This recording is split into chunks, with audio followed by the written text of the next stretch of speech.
Hey everybody, welcome back to our channel. In this video, I'll be showing you the procedure to set up Certificate of Deposit CD on Ally Bank app.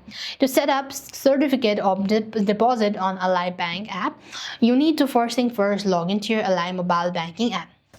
So once you open up your Ally Bank, what you need is open up or navigate to open a new account or similar options. There you just want to make sure to go ahead and select CD, that is Certificate of Deposit, under the savings product.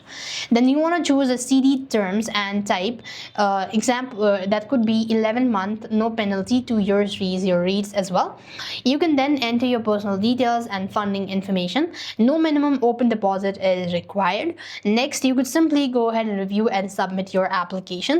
Once you've done that, you can simply go ahead and fill in all the information necessary, and this way you'll be able to set up credit Certificate of Deposit or CD on Ally Bank app.